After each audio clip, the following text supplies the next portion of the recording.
नमस्कार, रण क्षेत्र देख रहे हैं आप। आपके साथ मैं हूं लावनी विनीत। रण क्षेत्र आज बेहद खास मुद्दे पर होने वाला है, क्योंकि आज रण क्षेत्र में बात होने वाली है सतयुग के सत्यव्रत की, द्वापर के पिंगल की, त्रेता के महतगिरी की और कलयुग के संभल की। जी हाँ, वो संभल जो हिंसा की आग में झुलसता रहा, वो संभल जहां पर दंगा भड़काया गया, वो संभल जहां पर सवाल उठ रहा है कि दंगे को उकसाने वाले कौन थे, वो संभल जहां खुलकर कश्मीर जैसी परिस्थिति नजर आई, जब हाथों में पत्थर लिए कुछ नकाबपोश पुलिस पर पूरी तरह से प्रहार करते हुए, हमला करते हुए नजर आए। उसी संभल की बात होगी आज रण क्षेत्र में। संभल चर्चा में इसलिए भी है क्योंकि बीते दिनों सर्वे को लेकर जो तस्वीरें आई, जो हिंसा की, आगजनी की, हमले की, पत्थरबाजी की जो तस्वीरें आई, उसने कई सवाल खड़े किए हैं। अब पुलिस की एफआईआर सामने आई है और इस एफआईआर में 7 लोगों के 7 एफआईआर जो दर्ज हुई है, उसमें खास तौर से 2 नामों का जिक्र है।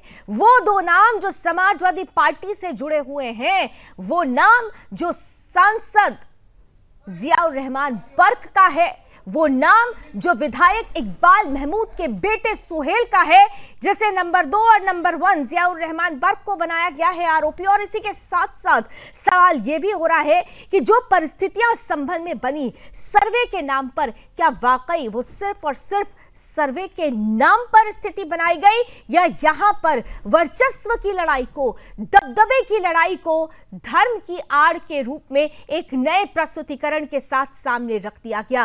क्या वर्चस्व की लड़ाई, दबदबे की लड़ाई को दंगे का रूप दिया गया और बाद में इसे धर्म से जोड़ दिया गया? ये तमाम सवाल आज रण क्षेत्र में होंगे। हमारे साथ खास अतिथि भी जुड़ेंगे। लेकिन बीते 72 घंटों में संभल में क्या होता रहा और किस तरह से अब संभल के मसले को राजनीतिक पार्टियां सिर्फ और सिर्फ अपनी राजनीतिक रोटियां सेकने के लिए इस्तेमाल कर रही हैं, इस पर भी बड़ा सवाल खड़ा होगा रण क्षेत्र में। लेकिन बीते 72 घंटों में संभल में क्या हुआ है और आज की परिस्थिति, जब एफआईआर सामने आ गई है, जब पोस्टमार्टम में इस बात का खुलासा हो गया है कि जिन 4 लोगों की मौत हुई वो पुलिस की गोली से नहीं बल्कि देसी तमंचे से हुई थी, इस सच के बाद क्या उस षड्यंत्र से भी पर्दा उठ जाएगा जिस पर अभी तक बड़ा सस्पेंस बरकरार है? ये सब कुछ सवालों में होगा। लेकिन सबसे पहले 72 घंटों में क्या कुछ हुआ, ये रिपोर्ट जरा जल्दी से देख लीजिए।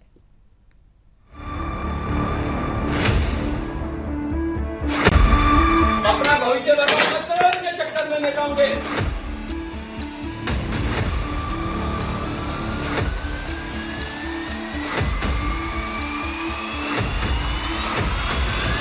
24 नवंबर 2024 को जामा मस्जिद का सर्वे करने आई टीम पर इस्लामी भीड़ ने हमला कर दिया। सुदर्शन न्यूज के प्रधान संपादक डॉक्टर सुरेश चौहाड़के जी ने इस हिंसा में किसी बड़े षड्यंत्र की आशंका जताई थी और पुलिस की जांच में डॉक्टर सुरेश चौहाड़के जी की आशंका को बल मिलता हुआ नजर आ रहा है। इस हिंसा में 4 लोगों की मौत की खबर सामने आई। बताया जा रहा है कि मरने वाले सभी मुसलमान हैं जो उपद्रव में शामिल थे।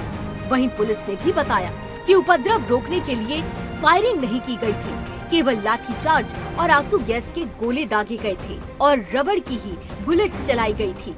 इतना ही नहीं, खबरों में बताया गया कि पोस्टमार्टम के दौरान 2 शवों से 315 बोर की गोली निकली है। इस बोर की गोलियां पुलिस इस्तेमाल नहीं करती है। ये अमूमन उन तमंचों में प्रयोग किया जाता है जिसके लाइसेंस पब्लिक को दिए जाते हैं, या फिर जो गैर कानूनी हथियार लोगों द्वारा छुपा कर रखा जाता है। इतना ही नहीं, पुलिस ने कुछ घरों से धारदार हथियार भी बरामद किए। इनमें से एक अजीब तरह का हथियार पुलिस को मिला है जिसके दोनों तरफ से वार किया जा सकता है। वहीं इस हिंसा में 19 पुलिसकर्मी भी घायल हुए हैं। पुलिस ने संभल हिंसा मामले में अब तक कुल 7 एफआईआर दर्ज किए हैं, जिनमें 6 नामजद और 2750 अज्ञात लोगों को आरोपी बनाया गया है। अब तक कुल 25 लोगों को गिरफ्तार भी किया गया है। भारतीय पुरातत्व सर्वेक्षण के तत्कालीन अधिकारी एसीएल की रिपोर्ट के अनुसार मस्जिद के अंदर और बाहर के खम्भों को पुराने हिंदू मंदिरों का बताया गया है, जिन्हें प्लास्टर लगाकर छिपाने का प्रयास किया गया। मस्जिद के एक खम्भे से प्लास्टर हटने पर लाल रंग के प्राचीन खम्भे दिखाई दिए। जो हिंदू मंदिर में इस्तेमाल होने वाले डिजाइन और संरचना के थे। संभल की जामा मस्जिद पर सर्वे और इसके बाद हुई हिंसा ने राजनीतिक हलचल भी मचा दी है। अलग अलग राजनीतिक दलों ने इस मुद्दे पर सरकार और प्रशासन के खिलाफ तीखे बयान दिए हैं। फिलहाल संभल में मंदिर और मस्जिद का विवाद अब कानूनी प्रक्रिया के जरिए आगे बढ़ रहा है। सर्वेक्षण की रिपोर्ट जो 29 नवंबर को अदालत में पेश की जाएगी, इस विवाद को सुलझाने में अहम भूमिका निभाएगी। ऐसे में सवाल ये है कि हिंदू जब बहुसंख्यक होकर भी अपने आराध्य प्रभु श्री राम के मंदिर को कानूनी रूप से वापस लेते हैं, तो ये जिहादी मानसिकता के लोग पत्थरबाजी और हिंसा करके क्यों लेना चाहते हैं? क्या सच में हिंदू मंदिरों पर कब्जा करके इन अवैध मस्जिदों का निर्माण किया गया? सवाल ये भी कि आखिर सर्वे के दौरान ये हमला अचानक क्यों किया गया? इस हमले की तैयारी आखिर कब से चल रही थी? क्या देश की हर पुरानी मस्जिद में छुपा है एक हिंदू मंदिर का सच? क्या यही है गजवाए हिंद की शुरुआत? Bureau report, Sudarshan news.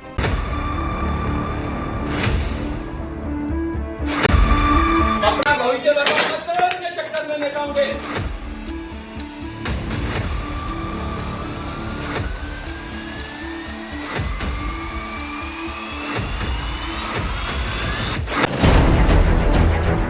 हमने कहा कि निष्पक्ष कार्रवाई होगी, जो भी दोषी होगा उसके खिलाफ कार्रवाई होगी और सभी को न्याय मिलेगा।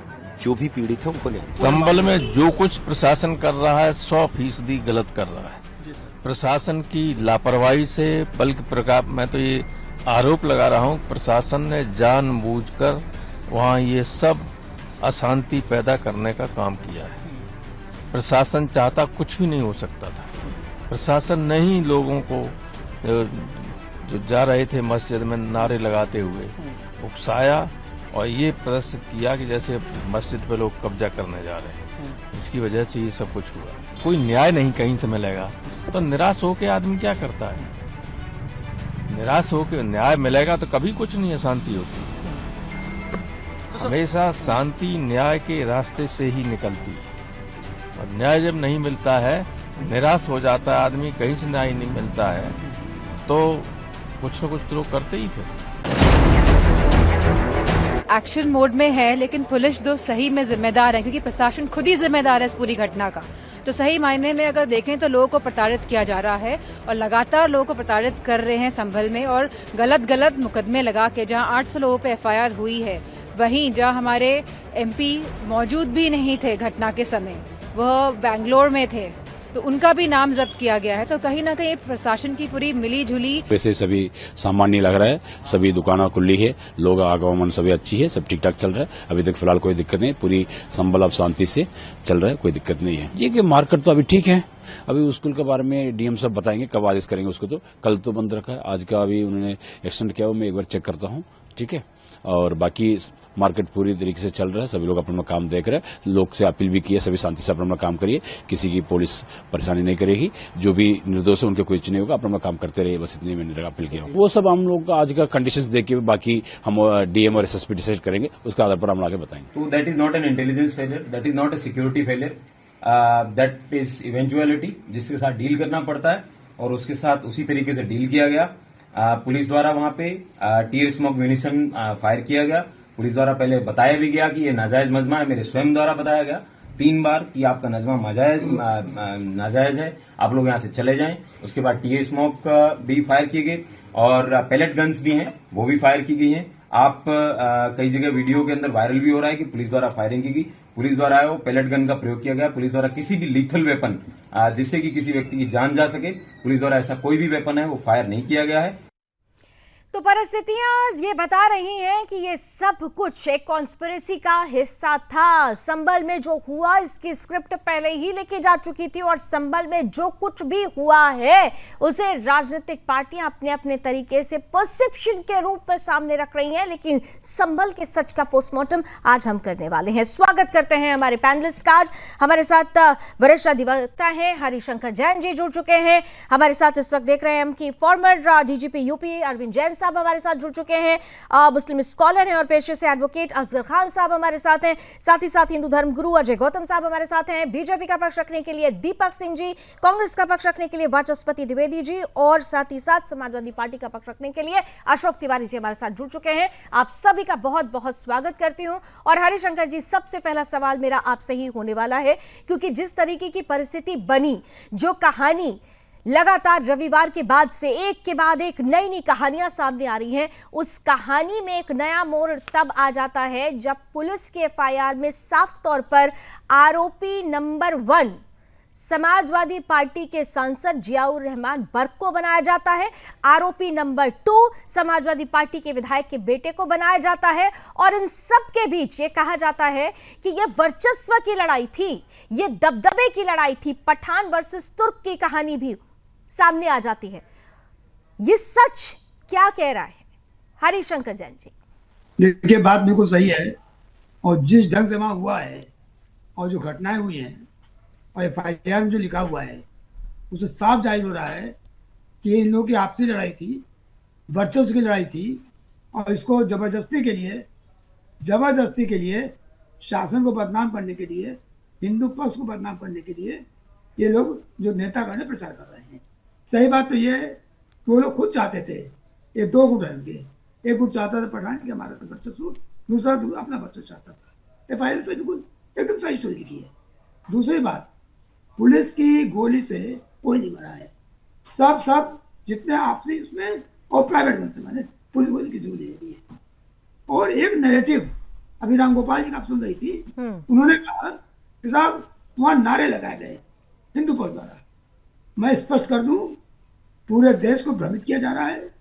जितने विपक्ष के नेतागण हैं वो जानबूझ कर झूठ बोल रहे हैं। सुबह 6:30 बजे शासन का आदेश था कि सब लोग कोतवाली में इकट्ठा होंगे। 7:30 बजे से इकट्ठा होने के बाद सब लोग डीएम, एसपी, कमिश्नर, अधिवक्तागण, दोनों पक्ष के सरकारी अधिवक्ता, भारत सरकार के वकील, सब वहां से सीधे गए हैं मस्जिद में, तथाकथित मस्जिद में। मुआयना करीब 7:45 बजे शुरू होता है। 1 घंटे बाद एक साहब अंदर से बाहर गए कि मुझको पान मसाला खाना है, और आगे बता दिया कि साहब वहां पर खुदाई शुरू हो गई है। और उसके बाद भीड़ उग्र हो गई। अब भीड़ में कौन बाहर क्या गया था तो मैं नहीं बता सकता हूँ। पत्थर चलाए गए, विष्णु जैन थे, पत्थर के पास एकदम गिरा, सिर्फ लगते बचा। और वहां ये न होने पाते, ये बात है कि किसी प्रकार से वहां सर्वे न हो। और मैं साफ बता दूं, मुस्लिम पर डरा हुआ है कि अगर सर्वे सही का हो गया, अभी तो हो भी नहीं रहा था, तो कभी हो गया तो वहां पर सत्य सामने निकल आएगा। और देखिए एक चीज बता दूं, हिंदू पर भी जानता है कि असलियत क्या है। वहां नीचे मंदिर के अवशेष है, मूर्तियां हैं, और मुस्लिम पर भी जानता है सच्चाई को। और उनको डर ये है कि अगर खुदाई हो गई और खुल गया तो सारा राज खुल जाएगा। जबकि उनकी गलतफहमी है, एडवोकेट कमिश्नर को न खुदाई का अधिकार है और न किसी प्रकार की कार्रवाई करने का अधिकार है। वो तो वक्त थी, इस तरह बिल्डिंग में क्या सामने दिख रही है उतना लिख रहा है उनको, इसलिए वो लिखना भी नहीं है। यानी साफ तौर पर आप कह रहे हैं कि मुस्लिम पक्ष डरा हुआ है और इसीलिए ये तमाम परिस्थिति बनी। यानी एक सिंपल सा प्रोसेस था, जिस प्रोसेस को अगर पूरा कर लेने देते तो ये परिस्थिति बनती ही नहीं। बिल्कुल नहीं आती, एकदम नहीं आती। और सामान्य चुनाव देखिए, एक चीज और बड़ी रिमार्केबल है, 19 तारीख की शाम करीब 5 बजे, ठीक है, जिला मजिस्ट्रेट एक सेकंड हरिशंकर जैन जी, मैं आपको थोड़ी देर के लिए बस रोक रही हूँ। इस वक्त सीधी तस्वीरें आ रही हैं क्योंकि आज संविधान दिवस भी, और संविधान का हवाला हमारी राजनीतिक पार्टियां भी बहुत ज्यादा देती हैं, इसलिए संविधान दिवस का गेस्ट पैनल के पास चलते हुए ब्रेक से पहले हरिशंकर जैन जी को हम लोग सुन रहे थे, वो साफ तौर पर कह रहे हैं कि अब तो दूध का दूध पानी का पानी साफ हो जाएगा, क्योंकि बहुत सारी चीजें एफआईआर में क्लियर हो रही है। असगर साहब हमारे साथ जुड़े हुए हैं, एडवोकेट असगर खान साहब हैं। असगर साहब देखिए, अभी संविधान दिवस है, हर कोई संविधान और संविधान दिवस से जुड़ी हुई बातें कर रहा है, तो हमारा संविधान ही तो कहता है ना कि कानूनी जो प्रक्रिया है कम से कम उसे पूरा होने दिया जाए। लेकिन यहाँ पर जो प्रक्रिया हो रही थी उसके पालन में ही कुछ लोगों ने जो परिस्थिति बनाई, उनके नाम भी अब धीरे धीरे सामने आ रहे हैं। नकाबपोश कौन थे, किसके थे, कौन लोग थे, ये सब कुछ धीरे धीरे सामने आ जाएगा। असगर साहब, अनम्यूट कर लीजिए खान साहब, अनम्यूट कीजिए, आपकी आवाज नहीं आ रही, अनम्यूट कीजिए।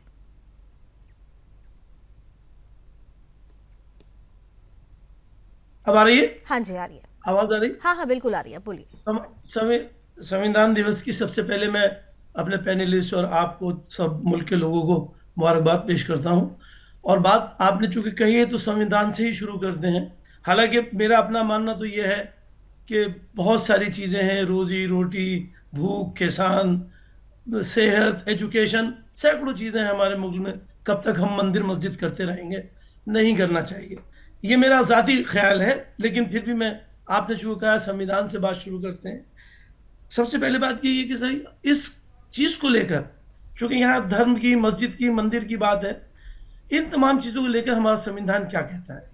आर्टिकल 25, 26, 27, 28, इन सबको हम पढ़ें। सबको अपने अपने धर्म का पालन करने की पूरी इजाज़त है। हम अपने संविधान को मान रहे हैं इसलिए। और जहाँ तक इन सब चीज़ों का सवाल है, इस ऑर्डर का, इस सर्वे का, मुझे इसका सर्वे का मतलब ही अभी तक समझ में नहीं आया। भाई कोर्ट का ऑर्डर ज़रूर है, हम कोर्ट के ऑर्डर का एहतराम करते हैं, लेकिन इसका मकसद क्या है? मैं अभी शायद हमारे सीनियर जैन साहब चले हैं, वरना मेरा सवाल ये है कि इस सर्वे की जरूरत क्या है, किस लिए कर रहे हैं? अगर नहीं, मैं बता रहा हूँ, जस्ट अ मिनट, बस मुझे 30 सेकंड दे दें, क्योंकि अभी समय की सीमा है, इसलिए आप सब जल्दी आप इसको करने के लिए नहीं, इसको करने के लिए अगर ऐसी बात है तो आपको पहले अपना कानून तो चेंज कीजिए। प्लेसेस ऑफ वर्शिप एक्ट का क्या होगा? आप कहते हैं सर्वे का इससे ताल्लुक नहीं, लेकिन सर्वे की आखिर तो बताइए क्या है। और मैं एक चीज बता दूं साहब, बिल्कुल इसमें आपने सही कहा कि वर्शिप एक्ट पर आप लोग कह रहे हैं कि इस पर सवाल खड़ा करते हैं, उसी को आधार बनाकर आप लोग ये सारा तर्क देते हैं, लेकिन सर्वे से दिक्कत क्यों है? अगर कोई सर्वे, आपने अभी भी शुरू में ही कहा कि हिंदू मुस्लिम करने की जरूरत नहीं है, भाईचारे का की आप लोग बात करते हैं, तो भाई ठीक है, अगर हिंदू पक्ष ये चाहता है कि सर्वे हो जाए तो फिर उस हिसाब से मुस्लिम पक्ष को ये कहना चाहिए कि ठीक है, आइए, दूध का दूध पानी का पानी हो जाएगा, सर्वे करने देते हैं। सर्वे से दिक्कत क्यों है, ये मुझे समझ में नहीं आ रहा। क्या वो सच्चाई सामने आ जाएगी जिस पर पर्दा डाला गया है अभी तक? 10-20 सेकंड में मैं अपनी बात खत्म कर रहा हूँ। हाँ बोलिए। हमें अपनी सोच को बदलने की जरूरत है। हम यही है कि सेकुलर सोच और कम्युनल सोच में यही फर्क है। अरे भाई साहब, सेकुलर सोच के सेकुलरिज्म को ही तो हम धो रहे हैं। उसी का ये खामियाजा है कि जब आपकी बात आई तो आप कितनी सेलेक्टिव अप्रोच के साथ बोल रहे हैं। सेकुलरिज्म तो फिर दोनों पक्षों के लिए है ना? अगर ये ऐसी चलता रहा, नहीं असगर साहब, सेकुलरिज्म दोनों के लिए होता है। सेकुलरिज्म क्या सिर्फ हिंदू पक्ष ही ढोता रहेगा? मुस्लिम पक्ष सेकुलरिज्म का मतलब नहीं समझेगा? जो आप कह रही हैं मैं वही कहना चाह रहा हूँ। हाँ बताइए। मेरा कहना यह है कि हिंदुस्तान की सबसे बड़ी कोर्ट ने सबसे बड़ा फैसला दिया मंदिर मस्जिद को लेकर, बाबरी मस्जिद और राम मंदिर को लेकर दिया, और उसमें कहा कि ये आस्था पे दे रहे हैं। उसके बाद ये हुआ कि ये बात यहीं खत्म हो जाएगी। हाँ, उसके बाद फिर तो सम्मान किसने किया? सम्मान किसने किया?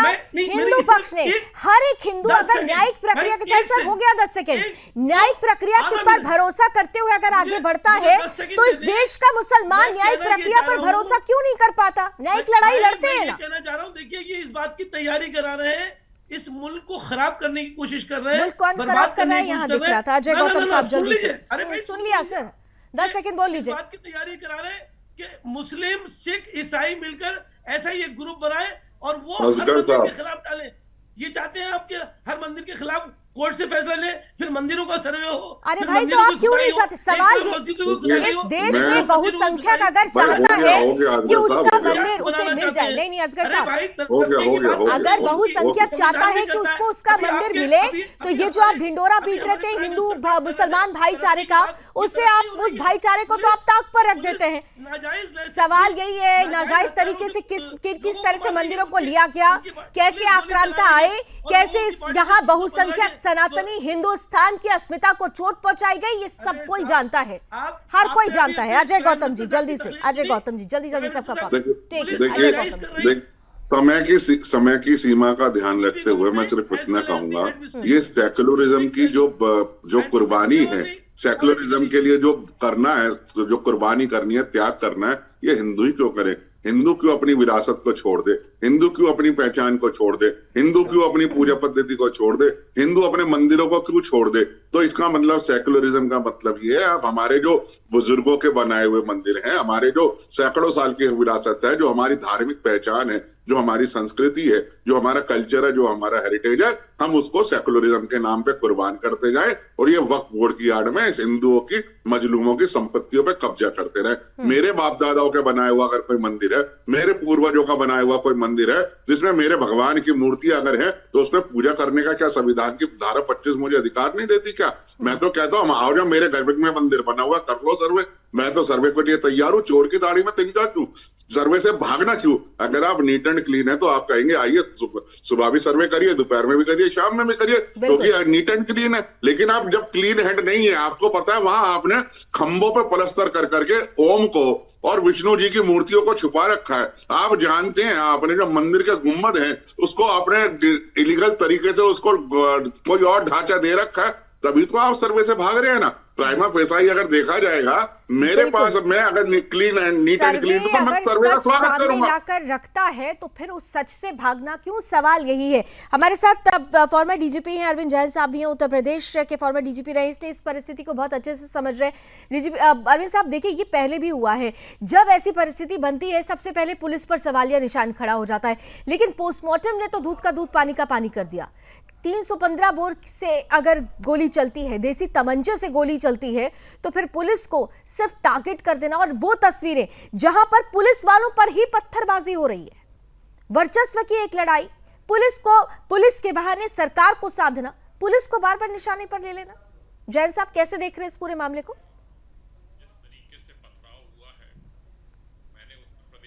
जैन साहब को ऑडियो प्लीज बढ़ा दीजिए। मैंने उत्तर प्रदेश में अपनी सर्विस के दौरान ऐसा कहीं नहीं देखा है कि इस टाइप का पथराव। अब आपको आवाज आ रही है? बिल्कुल आ रही है सर, प्लीज कंटिन्यू। कि इस टाइप का पथराव कहीं पर किया जाए और इस तरीके से ऑर्गेनाइज तरीके से किया जाए। मुंह पे ढाटे लगे हुए हैं, मुंह सब कवर कर रखे हैं, ईंटें हैं, पत्थर हैं, वेपन्स हैं।